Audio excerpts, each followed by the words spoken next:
Hopefully everybody's doing well. My name's Craig Robin. I'm a field CTO at Splunk, where I bring over 2 decades of experience building and scaling observability practices globally. We've got a great session for you today. We'll get you more familiarized with the partnership that was announced a year ago between Microsoft and Splunk. And we have a special guest, David Giard, who's going to come up here and talk to you a little bit more about what that really means to them.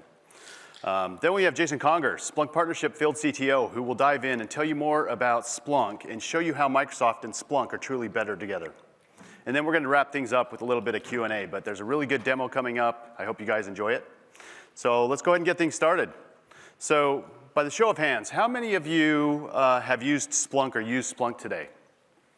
Wow, that's a lot. Well, for those of you who are relatively new to Splunk, let me give you a quick rundown, because we're all about improving security, reliability, and innovation in this rapidly evolving digital landscape. So at a high level, we've got the Splunk Cloud data platform. So Splunk Cloud is your one-stop shop for all things data intelligence. So Splunk Cloud enables organizations the ability to take unstructured and structured data and bring that together to drive data-driven insights and create action based on that. Then we have the enterprise security, and I think of this as your sophisticated security layer, protecting your business from bad actors and threats in your ecosystem.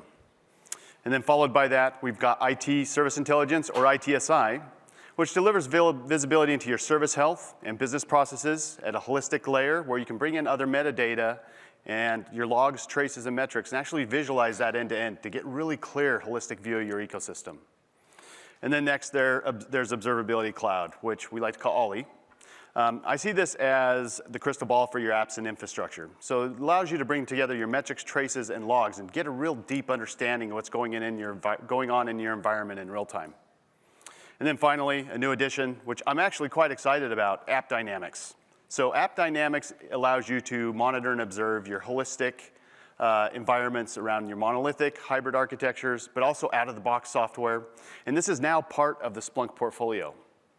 And in this new age of artificial intelligence, all of this is wrapped with the power of Splunk's AI capabilities. So we're talking about the Splunk AI Assistant, the anomaly detection, AI Ops for ITSI, as well as machine learning toolkit. And there's so much more to come, okay? And hopefully this gives you a high level for those who are relatively new. But I want to go ahead and shift gears here, because this is where I really think things get exciting. We've been cooking up something special with Microsoft, and this partnership is a true game changer. We're talking about bringing together Splunk's data crunching prowess and the robust infrastructure and capabilities that are brought by Azure. Together, we're making it easier than ever for businesses to stay agile, secure, and ahead of the curve.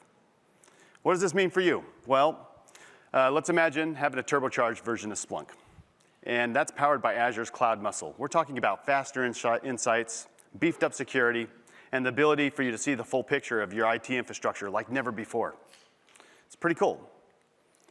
And just to give you a snapshot, you can now run the Splunk Cloud Platform, enterprise security, and IT service intelligence on the Azure cloud. And if you already have an Azure commitment, yeah, it's pretty sweet. Make some noise. Cool, it's about time. So, and if you're already invested in Azure, you can actually use your existing commitment to get your hands on Splunk today, right? So as of yesterday, November 19th, we put out an announcement, a press release, and you can start actually using this today. It's in the Azure Marketplace. So you can actually go in there and start playing around with it and start leveraging that for your ecosystem. So we've got a limited amount of time today, and I want to make sure we spend a lot of time on the demos. But I do have a special guest here from Microsoft. I want to go ahead and invite Dave Giard up here. He's a Partner Solutions Architect at Microsoft. All right, Dave. Thanks very much. Sure. Congratulations on your announcement. This is me. My name is David. I work for Microsoft. I'm a partner solution architect. And what that means is my job is to help great partners like Splunk deploy their applications on Azure. And that's what they've done, just as of today or yesterday's announcement, a very recent announcement. I'm really excited about that. Before I talk about Splunk, I want to just talk a little bit about what's There are some telemetry tools in Azure. There's Azure Monitor, and by default, almost all Azure services will capture some telemetry information. You can go in and change that and add more if you want to, depending on the granularity of your needs. There is Application Insights, and Application Insights will provide some reporting and some information and some alerts and some things like that. And there's integration, and it also provides archiving capabilities if you don't want to keep your data around forever, or you want to put it into long-term cold storage. And it provides integration with third-party tools.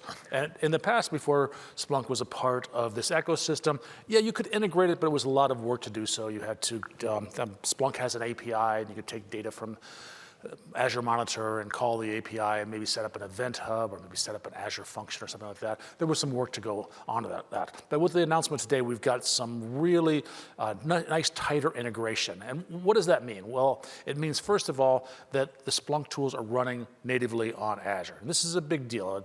It's, for one thing, they are a native managed service. And managed service means that you, the customer, when you're using these tools, you don't need to think about the hardware, the operating system. All that is abstracted away from you. Somebody else is installing software updates. And that's, in all likelihood, that is not your core business. Your core business is, whatever, running a hospital or creating services for education or shipping trucks around the country. Your core business is not patching operating systems. So you're handing that off to someone else and allowing them, in this case Azure, to manage that part of it. So that's a big deal. Another part is just the inherent scalability of Azure. Azure has these massive data centers around the world, and although it's not infinite scalability, for most of us we can think of it as infinite scalability. That when the demands get really high, we can deploy to a lot more nodes and a lot more servers, and we can even do so automatically in response to demands. To say that when the CPU usage on this node gets above 75%, automatically deploy a new node. And when it goes down, we'll remove that node in order to save some costs. So we have that elasticity of demand that's built right into Azure. And we also have redundancy. By default, everything is written 3 times in Azure. And so if there's any problem with the hardware, the software, the network connectivity, whatever it is, we can quickly detect that and fail over to another instance of that. And that's just built into the platform. And when I say fail over to another instance, there's these big data centers, they have points of failure. There may be a power supply that's supplying one of the racks in the server, and that redundancy will be on a rack powered by a different power supply, so that there's multiple points of failure. So the power supply, it may take off a rack here, but it won't take off your other copy of it right there. And you can even go a step further and deploy to different regions if you want to have that kind of redundancy. Right? And then there's security built right into the system. There's physical security. The data centers most of the employees of the data center are just there to physically keep it safe, but there's inherently security at rest for your data, and there's security in transit as you're exporting these to another outside of Azure. Everything is encrypted and using tools like SSL to do that. So what happens with this integration with Azure, you get all these advantages as well, and plus you get tighter integration with things like Entra ID and the applications of Azure. And it'll just make it a much better service, particularly if you're already in the Azure ecosystem. I think a lot of folks here are. We're here attending a Microsoft conference. And so all that tight integration, plus these advantages of cloud computing, I'm really excited to welcome Splunk into the family of Azure services. So with that, I am going to hand it over to Jason. All right. Thank you, David. Thank you. All right, everybody. So we had Craig come up here and talk about Splunk is now available in Azure as a cloud service. And we had David come in and talk a little bit about what that means, the robustness you get from the Azure cloud. So I get to tell you a little bit more about how Splunk works, what we do with the data, and we're going to get to a demo pretty quickly. So you're going to see less slides, more demo, and feel free to ask questions along the way. So the easiest way, when somebody asks me, what is Splunk? The easiest way I answer that question is it's a platform that allows you to ask questions of data, you get the answers to your questions, and it allows you to take action on that data. And it is a unified platform. So one platform, any question, and people use it for security, They use the same platform for observability. They'll use the same platform for IoT, manufacturing, healthcare, environmental data, all types of questions you can ask of the data because it's a data platform. And there are thousands of third-party integrations, and there are thousands of actions that you can do. You have a whole ecosystem of things, and everything is extensible. Now, when you get into how to use the product, how it actually works, I break it down to 3 things. The first thing is you have to access the data somehow. You can send data to Splunk if you want. You can do it TCP, UDP, HTTP. You can get wire data. You can tell it to look at a file system. You can use remote data lakes. As long as it has access to the data somehow, whether you send it to Splunk or you tell it where the data is, then you can start asking your questions. And the questions can be anything that you dream up. It could be ad hoc, and it can be observability questions. It could be whatever you want. It stitches all the data together for you to utilize that data. And then finally, you're going to take an action on the data. It could be as simple as sending an email or kicking off a very complex workflow with multiple steps and actions through our automation product. And the point of the matter is, it's the same data has relevance in different contexts. So again, the unified data platform, same data is useful for IT and security. So maybe you're IT and I'm looking at performance data. That same data can be used by security to see abnormalities and maybe indicators of compromise of lateral movement. Same data, different questions, one platform. And everything in the platform is extensible. To the data access, if we don't have something for you out of the box, it's extensible. You can build it, and we have documentation and guidance on how to do that. There's a visualization. You're about to see some visualizations in a minute. If there's not something out of the box, it's extensible. You can integrate any third-party visualization, even your own custom visualizations, if there's some way. We're going to do some question asking using something called search processing language. That's the way that you search the data in Splunk. If there's not a command that fits your needs, guess what? You can create one. It's extensible. You can do whatever you want. And even the actions, if there's a custom action that you want to do with custom software that you have built in-house, you can tell the platform to use whatever you want. But you don't have to start from zero. You don't have to build everything yourself. A lot of it is pre-built for you. There's a website called Splunkbase.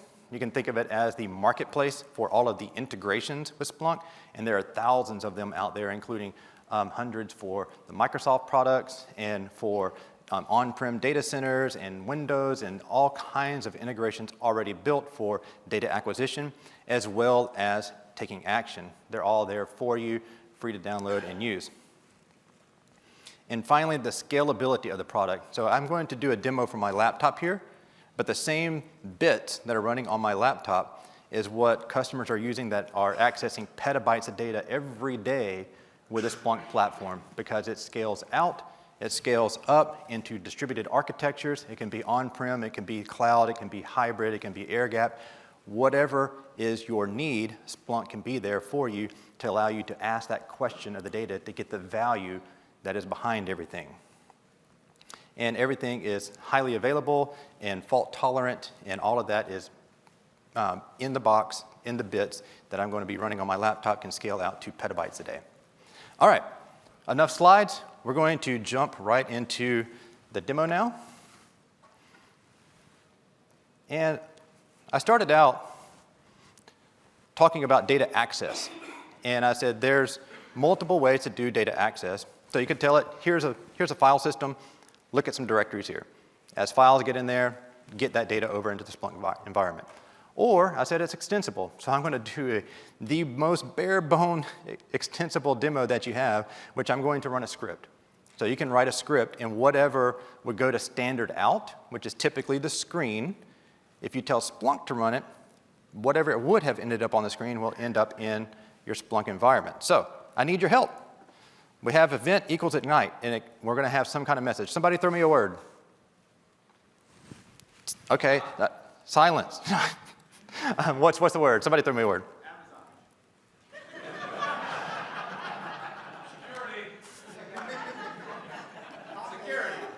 For you on the live stream, the word that was thrown out shall not be mentioned.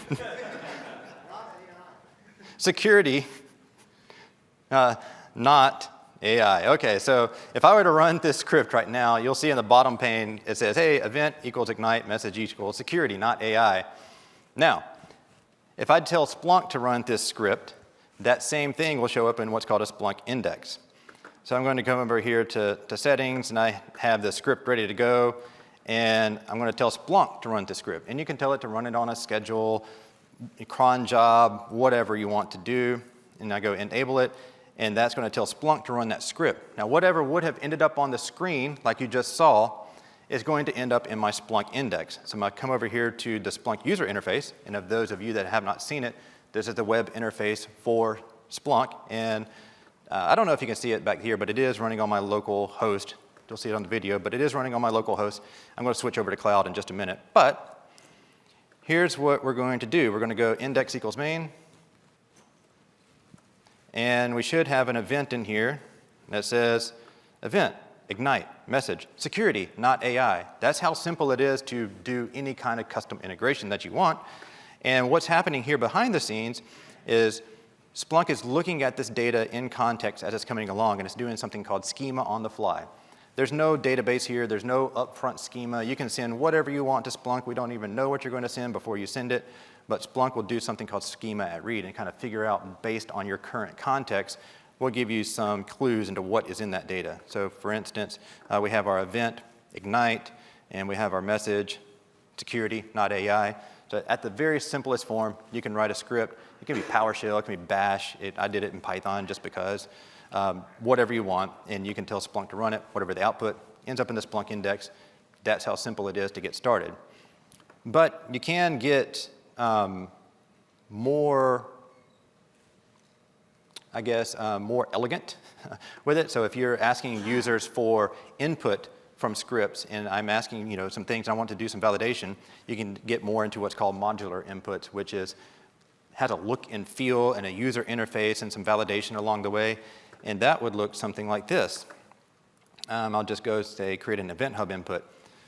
All of this is extensible. This is available to you as a customer or developer or partner if you want to create a nice user interface for the script and do some validation along the way and give it a nice, more polished look. So, but behind the scenes, what's happening is when you go configure everything, it saves it to a store, and then it will go run whatever code that you decide you want to run to get data into Splunk. So you can get more elegant in those scripts.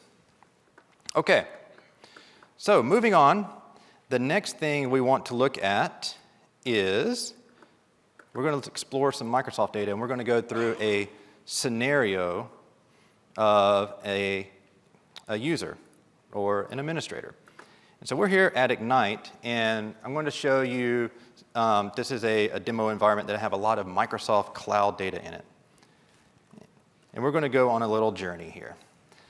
So here is an index that has all kind of cloud data sources. For those of you that know Splunk, that raised your hand that you've used it before, you'll know that everything gets tagged with a source and a source type coming in. That's just the type of data it is.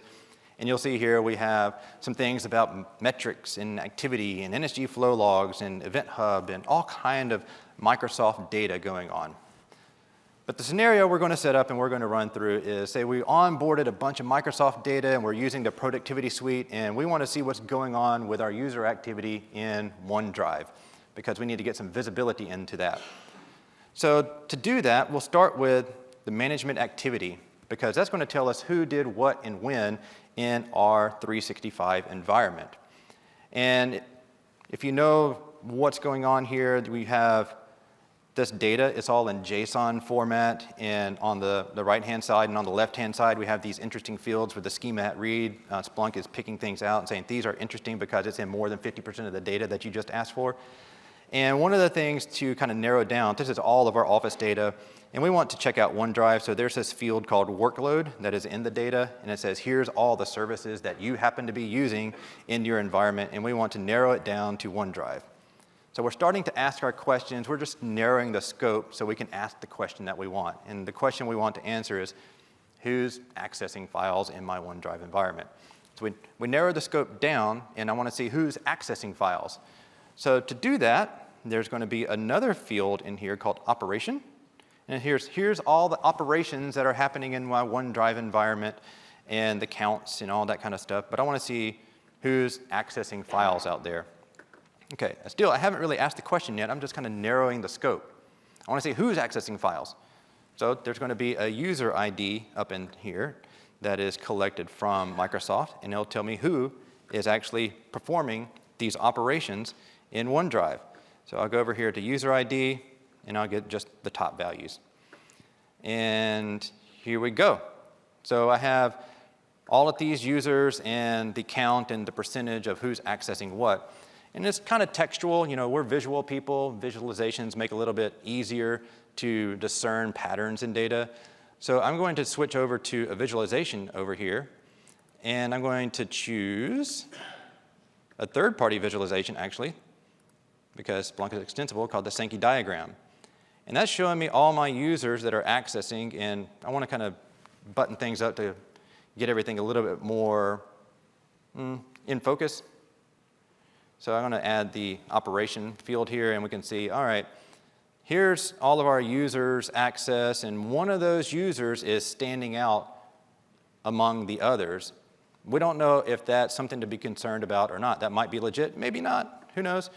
But we want to ask some more questions. We got the answer to our question about who's accessing files, but we want to dig a little bit deeper and say, is this normal? Is this abnormal? Should I be concerned here? So what I can do is I can save this visualization as a dashboard so I don't have to type all that search stuff anymore. And I will set it as a classic dashboard. I'll show you Dashboard Studio in a minute. And I can view this dashboard. So now I can have users come to this dashboard directly. They don't have to go understand all the typing of the SPL, the search, and all that. Here's a visualization that you can just go to directly from a URL. But the search behind it is always still there. The raw data is always there. We don't change the data. We don't summarize the data automatically. You always have access to the raw data that is powering the visualization if you need it. So this exercise, that's normally what people will do, is they'll start with a search and save it as a visualization. And to save time, I've made some of ththese visualizations click through, or drill down, not really click through, so we can do a little bit more investigation. Okay, so the first question we might want to ask is, all right, Alexandra, you're accessing a lot of files, and I can see it's more than other people, but is that 10 files and everybody else is 1? Is that 1,000 files? I don't know. So we can go over here. I'm going to do a click drill down, and it says that, all right, Alexandra has accessed 1,024 files in the past 24 hours. You see I have my time picker here because all this is time series data. Is that normal? I still don't know. Maybe, maybe not. Maybe Alexandra accesses this amount of files all the time. So what we do here is I have a drill down that says this is the average in the past 7 days, the average number of files that Alexandra has accessed per day in the last 7 days. And now we're starting to see a little bit of discrepancy. A little bit more concern, maybe a breach, maybe not, maybe a data exfiltration. We don't know yet. We just know this is abnormal, and we want to do something about it. Again, the raw data is always at your fingertips behind the scenes if you want to see it. There's no real magic going on here. All right, we know that this is abnormal.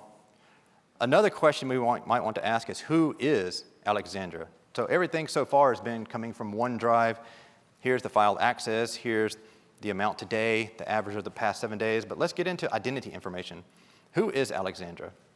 And so this data is coming from identity. This could be Intra ID. It could be some other identity platform. It could be your own custom spreadsheet, whatever it is. But we're correlating her user principal name to the identity to understand who this person is. And Alexandra is a database administrator here in Chicago. And DB admins accessing a lot of OneDrive files, probably not what we expected.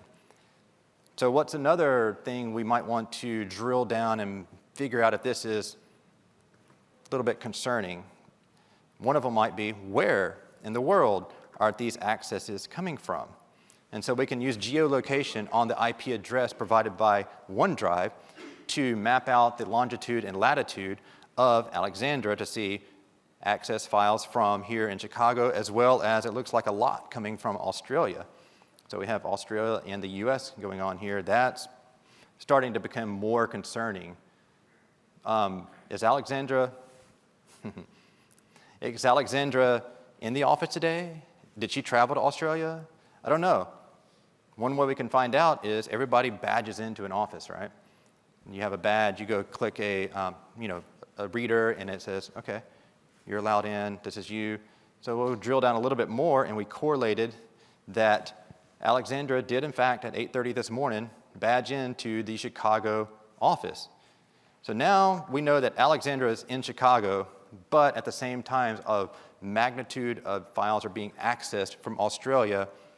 This is unusual, and we want to take some type of action on it. Now, we could quarantine Alexandra. We can enforce additional conditional access policies through Intra-ID. We can spit off some kind of workbook, whatever we want to do, and I'll show you how that works now. So far, just to recap, we got some data in. We went on a journey of asking some questions, and now we want to take some type of action, and I'll show you what that looks like. So this is the search, and it's a complex search on purpose. That is how we find this land speed violation stuff. And this thing uses cosine and sine to calculate the curvature of the Earth to find out the distance between this IP address and this IP address and how fast you would have had to travel to do it. It's a pretty complex search, but let's say that we want to be alerted if this happens in the future. So in Splunk, what you can do is you can save this as an alert. So if we have some land speed violation, we can save this as an alert, and there's lots of throttling settings that you can see here, but what I want to focus on is the trigger actions. This is where you tell Splunk what to do. And again, the trigger actions are extensible. This can be some things that are out of the box, some things that are on Splunk base. You can create your own. It's all extensible. So here's a few that I have installed on this machine. We could tell Defender, take this identity and go do an advanced threat hunt on it, and then bring me back the results into my Splunk index. So what do you know about this thing, Defender? Can you tell me some more? Or maybe we want to publish in an MS Teams chat room. I said, this land speed violation thing just happened to all of you that are in this chat, and it can be alerted that way. Or maybe you want to come over here and kick off some really multi-step, multi-approval, sophisticated SOAR playbook. And again, the playbooks are extensible, they're configurable, you can make them do whatever you want, much more robust on what you can do. So this is a way that we got data in, we asked questions of the data, and then here is how you can take action on the data as well. And this is what a typical journey looks like for somebody starting with Splunk. They'll get familiar with the processing language, and they'll go create dashboards and visualizations so they can start answering their questions. But I did mention that this search is kind of complex on purpose because I wanted to show you something else that we have, which is the Splunk AI Assistant. The Splunk AI Assistant does two really cool things out of the box for you. You know, I did some of those searches. I knew a little bit what the structure was on the Microsoft side. Well, maybe you're just getting started, and I really don't know where to start. Well, the Splunk AI Assistant works with natural language processing to write queries for you. For instance, I'll blow this up a little bit. Find high. It's like, how do I go find high utilization host? You know, using more natural language. And it's going to go determine how you could do that in SPL.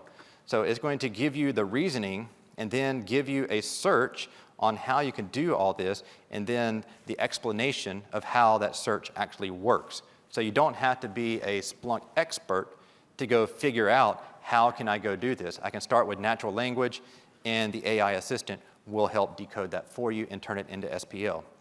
But what if somebody came along and said, somebody gave you this search, and you're like, what the heck is that? Well, copy all that, Splunk AI Assistant, and say, explain it to me. It says, here's a really complex search. What in the world is that thing doing? And it will go through and decode that search for you and tell you in plain terms what everything is doing, what each process or each search command along the way is actually doing in that search and explain it to you in more English terms or whatever language terms that you have. Okay? So that gives you an idea of, I can take something very complex, hey AI assistant, tell me what this means, or I don't know where to start, I don't know how to do this in Splunk, tell me how to get started, and that's where the AI assistant comes in. Now, I did mention Splunk Base and lots of content for you out of the box. And we did a very, very rudimentary dashboard with the Sankey diagram and the drill downs, and it had all of that information in it. But if you're an Azure environment, if you are a data center, whatever, you'll have content out of the box for you. And so to give you an example, we've done a lot of the hard work for you. This is what the dashboard looks like for the Azure app as an example, and it will give you things like reservation recommendations, but it'll also do the correlation of your login attempts, very similar to what we just saw in land speed. It'll also tell you if there are service advisories. You know, if you go to the status for Azure, there'll be some statuses that are there. Well, those are all ingested, and you can overlay it on top of your data. Maybe you have custom apps that you've written in Azure, and there's an outage in a region or a specific service. Lay it on top of your data and see if that might have been one of the root cause factors for that particular scenario. And there's lots of these on Splunk Base to really get you started, so you don't have to start from ground zero. You have some things that will get you started. If you want to modify them along the way, you can. Again, everything in Splunk is a search, and if you want to see how it was done, you can drill down to see the raw data behind the search. It's very, very repetitive once you know what you're doing. It's search, visualization, put it on the dashboard, that answers your question. And Splunk, I mentioned at the beginning, is used for so many different things. It's security, it's observability, it's IoT, it's everything in one package. These are not separate products. So what I'm showing you here is how somebody might get more security focused on the same type of data. And this is enterprise security. This is Splunk's SIEM that sits on top of the data platform. But to give you an idea, it will go out there and look for things that are happening in your environment and correlate multiple different data sources together and then tell you when something notable happens, meaning you might want to look at this. I'm looking through all the data for you. Look at this. You know, don't worry about this. And so what I have here is some of these notables. There's 13 over here, and this is what a SOC analyst would be starting in. And you can drill down into these things and even get MITRE ATT&CK mappings on the annotations and an example. It'll give you all the descriptions on how this became notable in your environment, even the history of how every step along the way, this is why we think it's notable. Give you response actions, again, taking action on data that is specific to this type of an event, and then what next steps that you might want to take in this particular scenario. So all of this in one place with a security lens. What about business lens? Same thing. It's all just data, and it's questions on data. So this one shows, hey, here's your business metrics and your impact with real money. This is what the C-suite cares about, is like, am I losing revenue because of something happening in my environment? So this is where you can start to drive value in that particular scenario. We have a low conversion rate because over here, I'm drilling down, my card payment system is having a problem, and we're looking at a service tree along the way with all the metrics and the KPIs that can tell us down from the revenue down to a line of code that might be causing the issue in my particular environment. Or maybe I'm gathering environmental data, so IoT and manufacturing, heating, vibration, let's see, what else do we have? Energy consumption. All of that is being gathered by Splunk and putting it on top of a dashboard. You can get really sophisticated with these dashboards. Again, a lot of these are done for you out of the box, and you can overlay and make them custom to your environment. Now, I did mention that, you know, you can do all this stuff in the Splunk platform, but we really, really want to meet you where you are. You don't have to use all of this interface if it doesn't suit your needs as your persona. So as an example of that, you could use some other business logic, some other visualization tool, or let's say that you're a developer. We're going to go back to where we started. Let's say I'm working on some project, and I want to have a Splunk visualization up in my code as I'm making some changes. So we do have a Splunk extension for VS Code that will integrate with searches, bring visualizations in, help you debug any kind of custom extensions that you're creating, create SPL, all of that's in the extension. But let's say, just for an example, for sake of demonstration, we want to bring in a Splunk visualization right into VS Code. I can be where I am. I'm a developer. I want to see my impact, my code changes, what they're doing here, and maybe I want to split this over and have that up and going while I'm looking at some information. And this is a full-blown Splunk visualization, interactive, real-time updating as I'm making code changes over here on the other side. So I really want to meet you where you are. And speaking of meeting you where you are, there's one more thing. We talked about the security persona. Maybe the security persona is not starting in Splunk. Maybe, if I can type, maybe the security persona is starting in Security Copilot.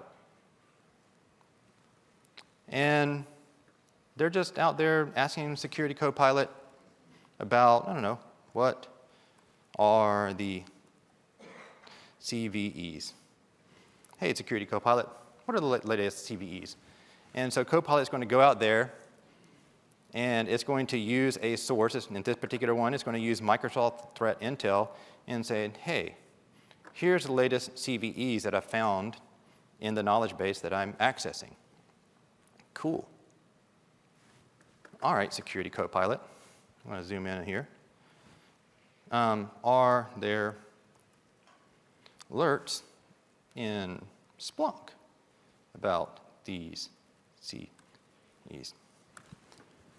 And so we're previewing for you, the audience, that there is an integration between Security Copilot and Splunk, where you can tell Security Copilot to go interrogate my Splunk environment and come back with results.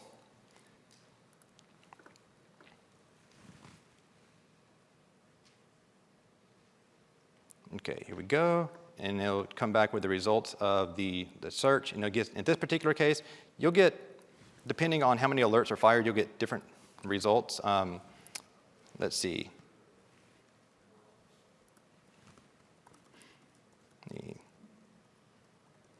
It's from above. It is real.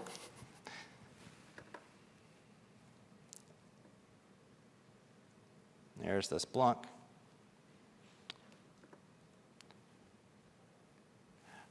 Okay.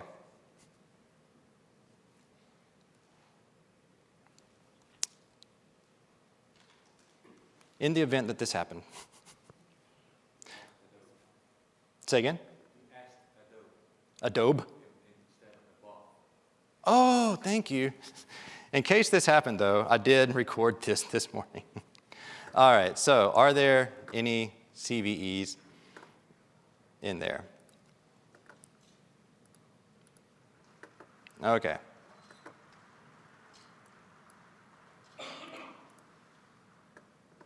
And even my all right, yeah, I guess I'll have to step you through it manually here. It is a real live environment. I was trying to avoid the recorded demo because I always appreciate even when demos go wrong. But this is what it would have done if it worked as I expected it to this morning, where Copilot is bringing back, here's the CVEs, and then do I have any alerts in Splunk about these CVEs? And what it does is it integrates with Copilot for Security, and then it would actually bring you back, here are the Splunk alerts related to the latest CVEs that were just listed above, and with actual links right back to your Splunk environment. So you can start with Security Copilot, start some investigation over there, tell it to go look in your Splunk environment, and then bring back the results, and then drill down into there. So again, we want to meet you where you are, wherever persona that is, developer, observability, security, manufacturing, whatever it is, and being able to give you that access to the Splunk platform, wherever it is. So with that, we're done with demo. We're going to bring Craig back up, and thank you so much. All right. Awesome. Well, thank you for joining us. I know it was a really short session. Hopefully this gave you an idea what might be coming next and give you a little bit of the art of the possible. So if you want to learn more, go ahead and visit us at booth 401. We actually have an Azure and Splunk demo that you can actually look at there. And plus, you know, we actually wanted to do a few questions. I mean, we've only got about 5 minutes. So if you would like to ask a question, please come up to this microphone here. We want to make sure the individuals who are online can hear your question, and either myself or Jason will answer that for you. And if you ask a question, you can go over here to Kelly. This wouldn't be a Splunk session without t-shirts, so he's got some shirts to give away. So let's go ahead and get things rolling. Any questions? Question back here. Sure, could you come up to the mic, please?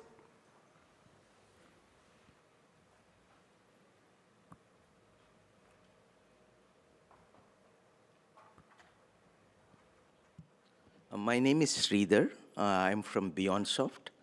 My question to you is, I work in the industry side a lot. So for example, if you take a telecom industry or utility industry, so let's say if a utility industry wants to make sure a transformer or a substation is not failing because of a reason, right? They want to predict that quicker. So these industries are very fast, like healthcare, or they need the analytics and data within few seconds, not even minutes, right? So today we have a big outage in Seattle. It's all blackout there, right? So how Splunk can crack the firewall, get that live data running on the transmission line, distribution line, and get results quicker?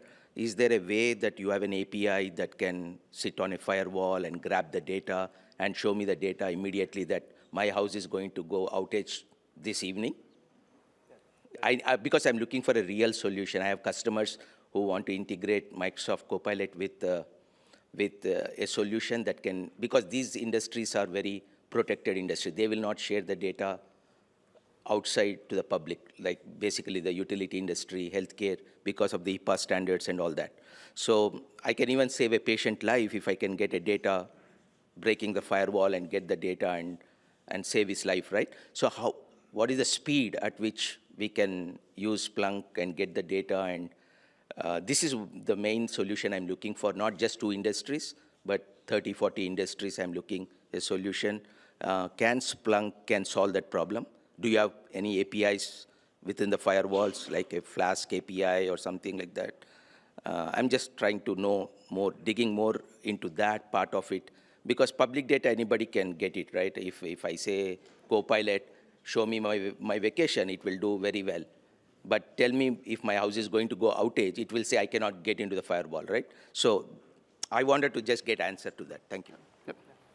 Yeah, quick and easy, quick and dirty answer to that. I don't know if my mic is on. It's There we on go. now. All right. You good? Right on. Quick and dirty answer to that is, we go back to the 3 steps: data access, asking questions, and then taking action. So your question over here is data access. How do I get access?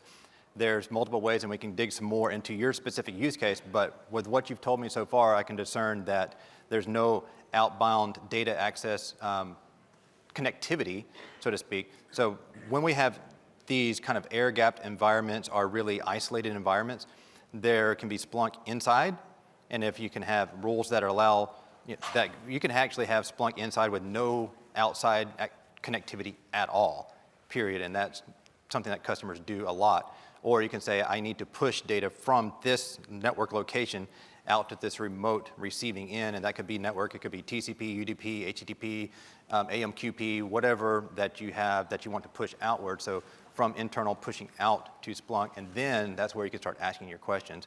Happy to dive some more into your specific use case, but that's the crux of it is air-gapped environments, totally no connectivity, no problem. Some connectivity if you want to push out or if you want to reach in, that can be done as well. Yeah, and I do think there is a case for like predictive analytics and using anomaly detection to actually train that data and understand where it's going to go. So really getting that early indicator into what's going to happen next. So think if then else, right? So something comes in, there's a series of events that may happen that come into the environment, and something is going to happen in the future. And it's really understanding how that all comes together. So definitely let's chat after this, and we can give you more detail. Cool, thank you. So I really like the idea of using Copilot and Splunk together, mainly because like figuring out all the different languages is mind-blowing to me. But I have a number of engineers that I hire and hire out in order to help with that. What are the steps in between getting things set up and using Copilot, where my engineers will get to that point, but maybe Copilot takes over from there? Yeah. In this particular demo, the Copilot that we did, there's an authentication piece that you set up on the Splunk side. There's a plugin on the Microsoft side. So the authentication piece is how you're going to allow Copilot access to Splunk. Then the configuration piece is here's my token, here's my Splunk instance over here, and then you have your set of capabilities, which is growing from the Splunk side, or from the Copilot side into the Splunk side. So it could be run this search, find anomalies, a very natural language from Copilot over into your Splunk instance. So it's an API that's set up on how that's doing. Cool. All right, well, we're out of time. Thank you all for coming. If you have other questions, we actually do have some time after this to mingle out here and answer some questions for you. So I appreciate all of you for coming.